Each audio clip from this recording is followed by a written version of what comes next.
I'm looking at right here. This is what you say. No judge should be your words, not mine. You just said you didn't say them. You turned these articles over. No judge should be ethically constrained from speaking or taking action that reinforces that constitutional and moral imperative. May judges participate in demonstrations that denounce racism, support equal justice, and reinforce our constitutional rights to free speech and peaceable assembly? Yes. End quote. Did I read that correctly? I don't know because I don't have the article in front of me. We may all be poor under Biden, but we're not stupid. That's Senator John Kennedy's opening shot as he stares down a judicial nominee who suddenly can't remember her own words. Folks, before we dive right back into it, make sure you like this video, subscribe to the channel, grab a seat, and get comfortable because this exchange is something you have to see to believe. Sure. Thank you, Senator Butler. Senator Kennedy. Thank you, Mr. Chairman. Judge Wise, you're not being honest with us, are you? That is incorrect. Well, we all may be poorer under President Biden, but we're not stupid. We have a long list of your articles and your opinions and your political statements. On March 8, 2017, you wrote an article for Time magazine while you were a sitting judge. It's entitled, Judge, Gender Laws Are at Odds with Science. I'm going to quote your words. When legislators blur the lines of church and state and enact laws that permit or prohibit conduct based on biological gender as only male or female, they place an impossible burden on the judiciary. End quote. Did I read that accurately? I do not know because I don't have the article in front of me. Well, I do. You also said in that article, quote, your words, not mine, sex has countless natural permutations, end quote. Did I read that correctly? I believe that is consistent with medical science and under the Daubert standard, the science that comes in as expert testimony in trials. On October 13, 2020, while you were serving as a state judge, you wrote an article for The Atlantic entitled, quote, your words, not mine, America's judiciary doesn't look like America. And you criticized this committee and President Trump for his judicial nominees. You said, quote, these are your words, not mine. The judiciary crafted over the past 4 years does not look like America. Not one of these judges is black, and more than 90% were raised or currently identify as Christians. I don't know how you knew that. And then you say, quote, your words, not mine. Identity is the lens that filters everything and everyone we encounter, end quote. Did I read that correctly? Again, I don't know because I don't have the article in front of me. I do. I got it right here. You wrote another article on July 31, 2020 for the San Francisco Daily Journal, in which you advocate for the right of sitting judges to be able to go to protests, didn't you? That is incorrect. No, it's not. I'm looking at right here. This is what you say. No judge should be your words, not mine. You just said you didn't say them. You turned these articles over. No judge should be ethically constrained from speaking or taking action that reinforces that constitutional and moral imperative.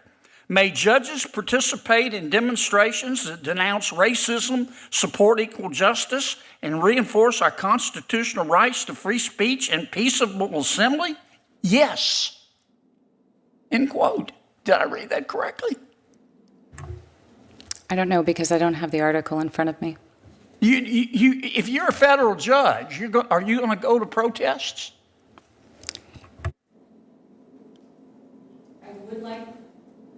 I would like to answer the substance of the underlying question that was asked. I'd like you to answer my question. I've only got another minute or so. If you're a federal, let me put it another way. Have you ever gone to a protest, a public protest, while you're a sitting judge? Senator Kennedy, the article that you are referring to Have you ever was gone written... to a protest while you're a sitting judge? I do not believe that I have ever attended a protest as a sitting judge, or perhaps ever in my life. And you talk about Girls Inc. You say you've never heard of them. You were on the, or you don't know that much about them. You were on the board from 2014 to 2024. You're still on their board, aren't you? I'm not. My term expired this last month. And you've given them over $50,000, haven't you? I do not believe that is correct. That's what your report says. And this is the same Girls Inc. that says, quote, on its website, here's how they define girls. Quote, girls refers to gender expansive youth, cis girls, trans girls, non-binary youth, gender and non-conforming youth, genderqueer youth, and any girl-identified youth. Did I read that correctly? I don't know. I've never heard of that policy or that definition from Girls Inc. Listen, in spite of your, can I just have 30 more seconds? In spite of your strongly held political beliefs, and we've got all of them, all your articles, they're as long as King Kong's are you telling us today, do you believe that you will not allow your strongly held political beliefs to influence your judicial opinions? Do you believe that? The best evidence of the type of federal judge I will be Yes, is the ma'am. type of Do you judge. believe that? Do you believe that? It's the type of judge I have been for 10 years, who is one who always puts the law above my personal. Do you also believe in Bigfoot? Do you believe in the Tooth Fairy? Your time has expired, Senator. Do you believe Jimmy Hoffa died of natural causes? Senator Hirono. Thank you, Mr. Chairman. Senator John Kennedy didn't raise his voice. He didn't pound the desk. He did something far more devastating. He read. Kennedy methodically walked through article after article the nominee wrote while serving as a judge, not decades ago, but recently. First up, a Time magazine piece arguing that laws recognizing only male and female are at odds with science. Kennedy quoted her directly, forcing her to confront statements claiming sex has countless natural permutations. Each time, her answer was the same. She couldn't remember, didn't have the article, wasn't sure. Then Kennedy escalated. He cited a 2020 Atlantic article where the nominee attacked the judiciary shaped under President Trump, complaining it does not look like America and openly judging judges by race and religion. Again, Kennedy read the exact words. Again, the nominee claimed uncertainty. That's when the hearing turned brutal. Kennedy introduced another article, this one arguing that sitting judges should not be ethically constrained from participating in political protests. He read the language out loud, line by line, as the nominee denied it existed, until the words were sitting right there in black and white. Kennedy pinned her down with a simple question. If confirmed, would she go to protest as a federal judge? She dodged. He asked again. Finally, she claimed she had never attended a protest in her life. But Kennedy wasn't done.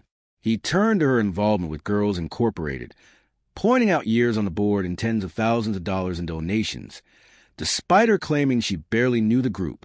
He then read Girls Incorporated's own definition of girls, which includes genderqueer, non-binary, and self-identified youth. Once again, the nominee claimed she was unfamiliar with it. At the end, Kennedy delivered the knockout blow. Despite all these writings, opinions, and activism, was she really asking the Senate to believe none of it would affect her rulings? He asked if her personal ideology would truly stay out of her courtroom.